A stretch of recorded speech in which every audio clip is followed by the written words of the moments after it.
Good morning, welcome to our new blog. কেমন আছো সবাই? আশা করছি সবাই খুব ভালো আছো, সুস্থ আছো, পজিটিভ আছো।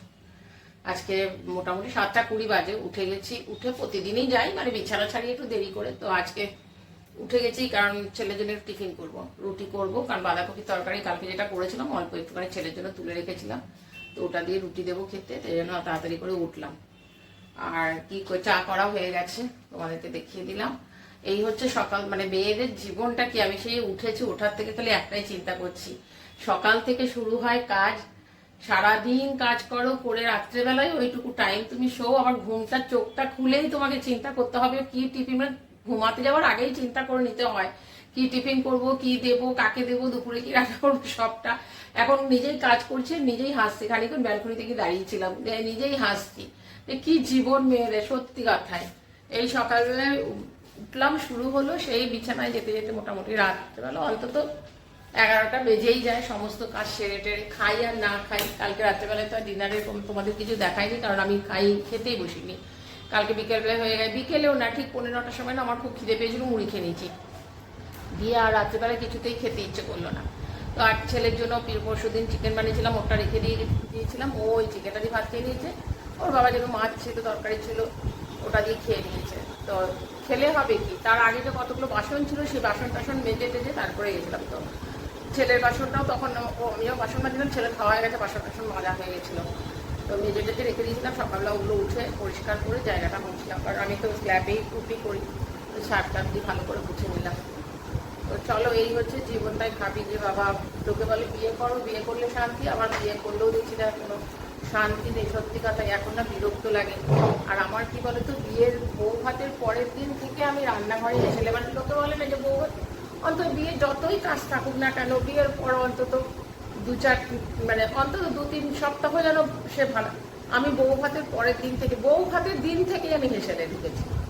কেন বললাম কথাটা সেটা তোমাদের পরে বলছি।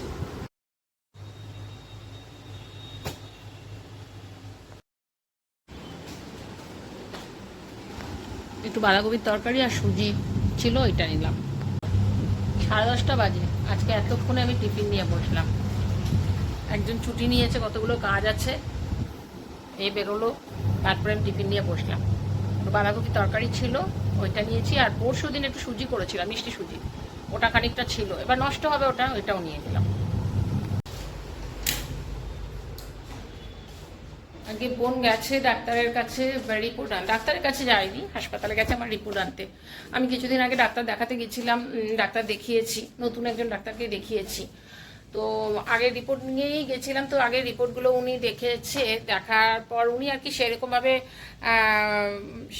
কিছু বলেননি। উনি বলেছেন যে আপনার সব কিছুই খারাপ হয়ে আছে। লিভারের ব্যাপারটা, আমি কিছু ব্লাড টেস্ট করেছিলাম, সেই ব্লাড টেস্টের দেখে আর কি বলছে লিভারটাও আপনার কিছু একটা প্রবলেম আছে, তবে ফাইনালি কিছু কি হয়েছে সেটা বলেনি। সেই বেলা অ্যাটাক হয়েছে আমি জানি কি না, আমি বললাম হ্যাঁ আমি জানি। তো ওটা কোথা থেকে হয়েছে, আমি বললাম যে না সেটা আমি জানি না। তখন বললো যে না এটা আপনার হার্টের থেকেই হয়েছে সেরেব্রাল অ্যাটাকটা। তো যাই হোক, এখন আমি আপনাকে 0 থেকে শুরু করব, কারণ আপনার অনেক কিছুই ড্যামেজ হয়ে আছে। তো সেটা নতুন রিপোর্ট না পেয়ে আমি আপনাকে ফাইনালি কিছু বলতে পারবো না। তো উনি প্রচুর টেস্ট দিয়েছে। আর আমার খালি ইকোটা আমি করেছিলাম, তো ইকোর রিপোর্টটা আমি হাতে নর্মালি একটা সেদিন লিখে দিয়েছিল, কিন্তু রিপোর্টটা আনা হয়নি, ওটা আজকে বোন গেছে আনতে। তো ইকোর রিপোর্টটা দেখেও উনি বলেছেন যে হার্টের অবস্থা খুব একটা খারাপ, মানে ভালো না, খারাপের অবস্থাই হয়ে আছে। এতদিন হয়ে গেছিলো ভালটা খারাপ, এখন নাকি হার্টটাই খারাপ হচ্ছে, ড্যামেজ হচ্ছে কিছু। তো যাই হোক, এখন পুরো রিপোর্টটা না করা পর্যন্ত, তো ডাক্তার এখন এখানে থাকেন না, ডাক্তার এখন বাইরে থাকেন। তো উনি একটা ডেট আর টাইম দিয়ে দিয়েছিল যে ওই টাইমে ফোন করবেন, আমি যদি আসি তখন আপনাকে বলবো, তারপরে ওই টেস্টগুলো করবেন। ওই টেস্টগুলো করার পরে আপনাকে প্রথম থেকে ট্রিটমেন্ট শুরু করা হবে, মানে 0 থেকে শুরু করতে হবে। তো অনেক কিছুই টেস্ট আছে ওখানে, এমন একটা টেস্ট আছে হয়তো গলা দিয়ে পাইপ ঢুকিয়ে ক্যামেরা ফিট করে হয়তো হার্টের অবস্থাটা দেখবে। এটা জাস্ট উনি আমাকে একটা হিংস দিয়েছে। এই ট্রিটমেন্টটা আমার ব্যাঙ্গালোরে যখন বেলুন সার্জারি করতে গেছিলাম তখন আমার হয়েছিল। তো খুব কষ্টদায়ক ব্যাপারটা। আর কি কি আছে জানি না, তার মধ্যে ব্লাড টেস্ট তো অবভিয়াসলি আছেই ধরো। তো বোনের হাজব্যান্ড বোধহয় দেখে বলেছে থাইরয়েড টেস্টও দিয়েছে। তো যাই হোক, এবার সবটাই হবে, যা করব সব পুজোর পরেই করব, তার আগে আর কিছু হচ্ছে না। আর সারাদিন এত কাজ না এখন, মানে সত্যি কথা কি বলতো, আমি আর পারছি না। মানে আমার মানে বলে না, মানে বিয়ের পর অন্তত মোটামুটি 1-2 বছর না হলেও অন্তত 5-6 মাস মানে যে ঠিক আছে বাড়ির বউ একটু ঘুরবে ফিরবে, আমার কিন্তু কপালে সেসব ছিল না। আমি বউ ভাতের দিন থেকে, তোমাদের একটু আগে বলেছিলাম তখন, যে আমি বউ ভাতের দিন থেকে হেসেলে ঢুকেছি। আর সত্যি কথা, বউ ভাতের দিন থেকে হেসেলে ঢুকি। আমার শ্বশুরবাড়িতে নাকি কি নিয়ম আছে, রান্নাঘরে ঢুকতে হয়। তো সেই সময় লুচি ভাজা ছিল, তো লুচিটা ভাজতে গেছিলাম। তো সেই লুচি ভাজছিলাম, আর কে একজন ছিল, সে মানে লুচি ভাজছিলাম না, বেলে দিচ্ছিলাম, ভাজছিল। তো আমাদের সেখানে সেই সময় একটা মানে হেল্পিং হ্যান্ড ছিল এক দিদি। তো সেই দিদি এসে ওইখানে রান্নাঘর থেকে টেনে আমাকে তুলিয়েছে, বলে ওঠো তো এখান থেকে, কিসের নিয়ম, এইসব নিয়ম না, আজকে বউ ভাত হলো না রান্নাঘর। সেই আমি রান্নাঘরে ঢুকেছি। তারপরের দিনকে আমার ননদের মেয়ের জন্মদিন ছিল, সেই ননদের মেয়ের জন্মদিন হয়েছিল, সেই সকালবেলায় পায়েস রান্না করা, আলুর দম রান্না করা, সবটা করেছিলাম। বিকেলে লুচি ভাজা, সেই যে আমি হেসেলে ঢুকেছি না, সেই হেসেল এখনো পর্যন্ত চালিয়ে যাচ্ছি। আমার তো হ্যাঁ, অপারেশনের পর আমার রান্নার লোক ছিল না।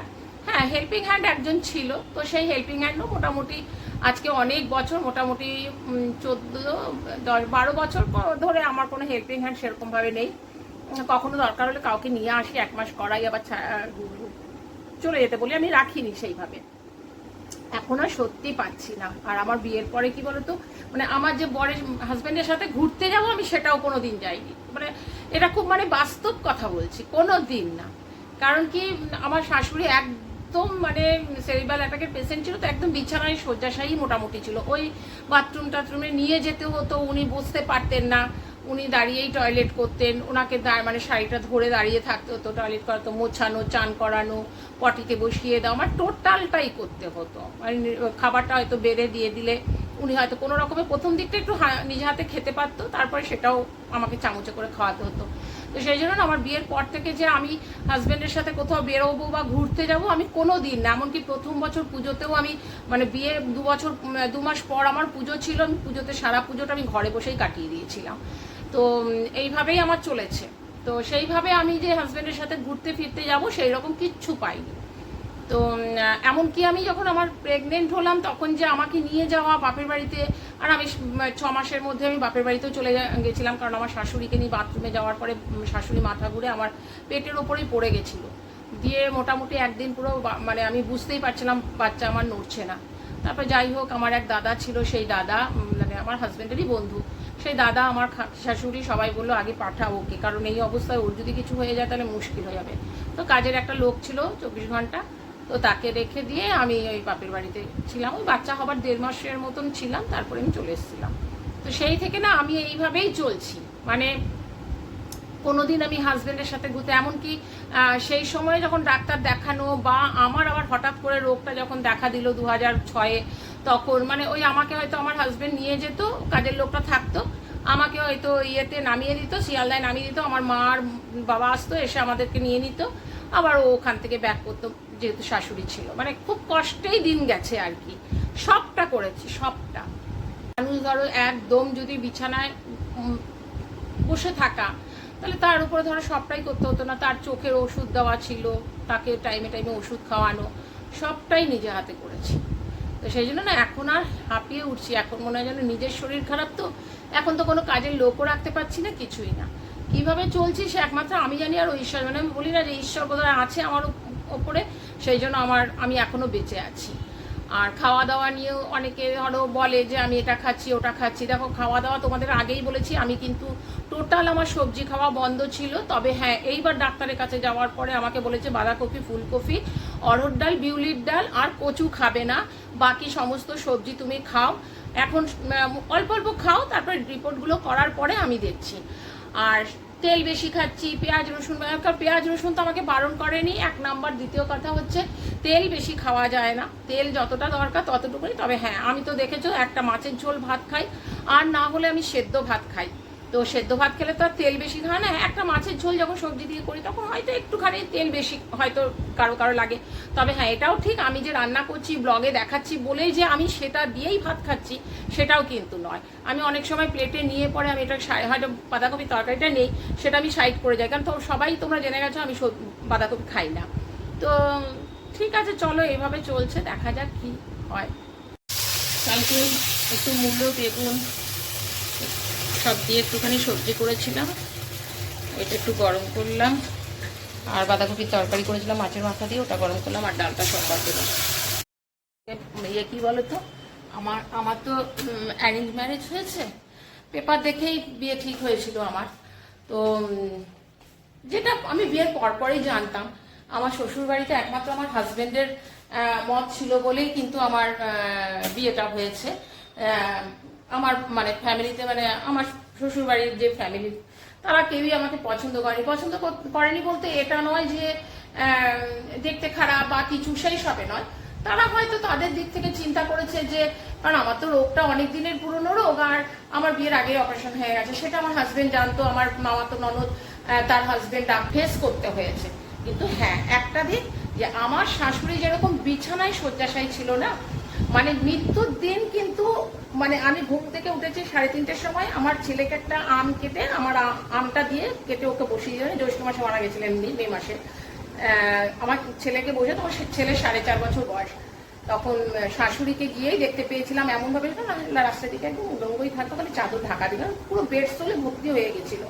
তো আমি জলটা যখন দিচ্ছিলাম তখন জলটা দুবার গিলেছিল, 3বারের দিন মানে আর গিলতে পারেনি, সাইড দিয়ে বেরিয়ে এসেছিল, মানে আমার হাতে জলটা খেয়েই কিন্তু উনি বেরিয়েছে।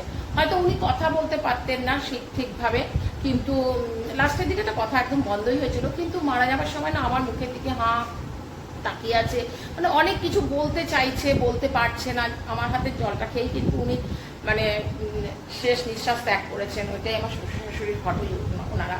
তো এটা আমার কাছে পুরো স্যাটিসফাইড যে হ্যাঁ উনি ছিলেন, ওনাকে আমি পড়েছি, ওনার আশীর্বাদ আছে বলে বোধহয় এখনো পর্যন্ত বেঁচে আছি। হ্যাঁ, আর মা বাবা আর নিজের খুব কাছের লোকগুলো তো আশীর্বাদ তো রয়েইছে, তাদের জন্যও আমি বেঁচে আছি, এটাও বাস্তব কথা। আমি ভাত বাড়লাম, ভাত বেরিয়ে ফ্যানটা চালিয়ে দিল, ভাতটা জাস্ট হয়েছে, তো ভীষণ গরম, কি সুন্দর রোদ উঠেছে আজকে দেখো। একটু আগেও ভাবলাম রোদ উঠবে না বোধহয়, বেশ জামা কাপড়গুলো শুকিয়ে গেছে। এবার একটা কি ভালো লাগে রোদের মধ্যে একটু জামা কাপড়গুলো শুকালে, যতই মেশিনে কাচি একটু রোদটা খাওয়ালে ভালো লাগে। এগুলো একটু শুকিয়ে নিক, তারপরে ভেতরে আছে মেশিনে, ওগুলো আবার দেবো। তো আগে আপন ফোন করেছে, বললো সন্ধ্যাবেলায় ছবিদার বাড়িতে যাবার কথা। কদিন আগে বলছিলাম যাবো, তো আপনের তো সময় হচ্ছে না এখন, আর মেয়ের বিয়ে সামনে চলে এসছে, ও কাজে ব্যস্ত থাকে। পরশুদিন বোধহয় ওর সাথে কথা হয়, পরশুদিন না তার আগের দিন কথা হয়েছে। এখন ফোন করে বলছে ছবিদার বাড়িতে যারা, আমরা আমি গেলে পরে তো সেই ছেলে আসবে, তারপর তো ছেলে আস্তে আস্তে মোটামুটি এখন তো দেরি হচ্ছে, আগে আমার মাঝখানে চলে আসছিল 6:30টার মধ্যে ঢুকে যাচ্ছিল, এখন আবার সেই দেরি হচ্ছে 7টার সময়, কালকে 7:05 বেরিয়েছে, ওই 7:40 আধা ঘন্টার মতো লেগে যায় আসতে। ও আসবে তারপরে 8টার পর যাবো। তো ঠিক আছে, ওই সময় আমি চলে যাবো, এই দিক থেকে ওই দিক থেকে চলে আসবে।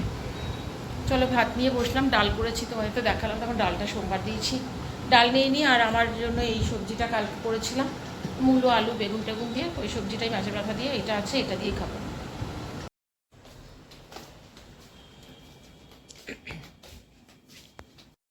সুজি করে নিলাম ছেলের জন্য, আমি একটু খাবো, ঠান্ডা হোক, ও বেরিয়ে।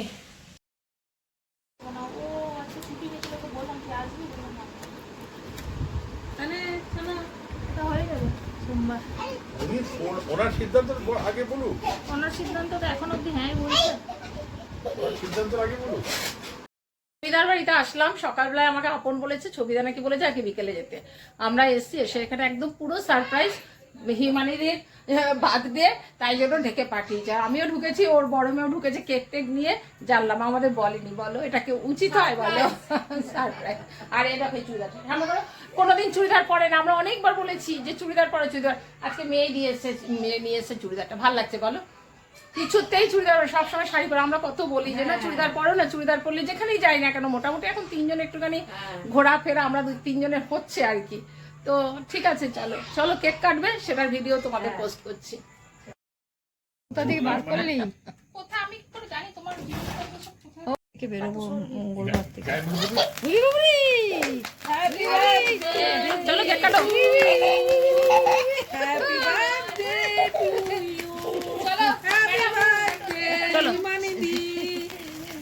শোন বুকে ধর, বুকে ধর, একসঙ্গে ধর, একসঙ্গে ধর, একসঙ্গে ধর, হ্যাঁ।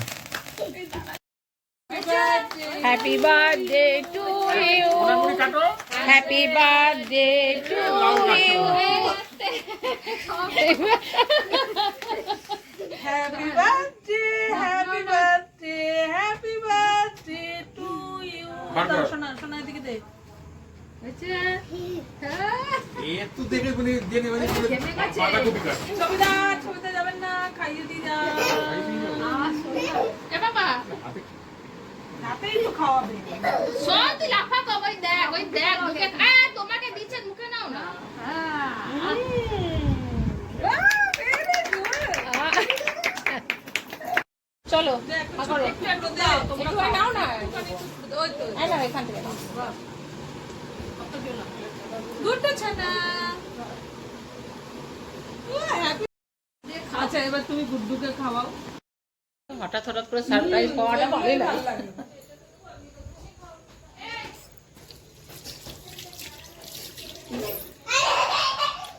হঠাৎ করে সারপ্রাইজ ভালোই লাগে আমার। না কেন, ওর তো ঠাকুরের রেডি ছিল। চলো খেতে বসেছি, দেখো পেট পড়ে গেছে, বসেছি কোথায় দেখো। কোনো অসুবিধা হয় না। এই বস, মামার পাশে বসে পড়, খেতে হবে না, মামা খাই দেবে। দেখ বেলগুড়িয়া গেলাম, কি আনন্দ করলাম। বা হঠাৎ করে সারপ্রাইজটা ভালোই হলো, বলো। আবার চল, অল্প, বেশি না, আর না আর না আর না। জানিস বাবা তোকে দিচ্ছি, একটু আর দিস না রে, কতগুলো দিল গো। সব শুরু হলো বল। হ্যাঁ না না, এখন শুরু হলো বলো। প্রথম বছরটা একটু ঘটা হয়। এই আমার মেয়ে বলছে বাবা এই পরের বছরে জামাই ষষ্ঠীতে আমি সবজি টুবজি অল্প দিবি দই, খাই। রুবি বলেছে এই আর বারণ না, রাত্রে তো। আমাদের বাড়িতে জামাই ষষ্ঠী নেই। বলছে হ্যাঁ তোদের বাড়িতে এই অনুষ্ঠানটা নেই? তারপর বলছে, ও আমি যেদিন যাব সেদিনই আমার জামাই ষষ্ঠী। হ্যাঁ সেটা অবশ্য ঠিক কথাই।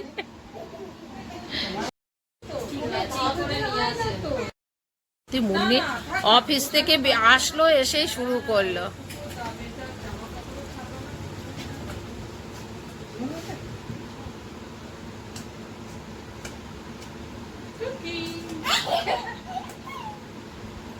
তুই ঠিক করে খাবি, তোর কিন্তু ওগুলো সব ফেলে দেবে।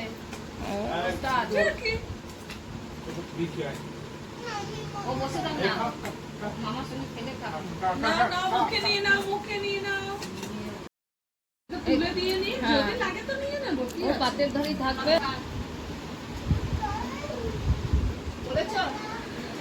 টাটা টাটা করেছিস? এই টাটা করেছে, হ্যাঁ চলো চলো এবার আমিও টাটা। হ্যাঁ এই চললাম টাটা টাটা। আসবো, এই যাস মুন্নি, চললাম সুবিধা।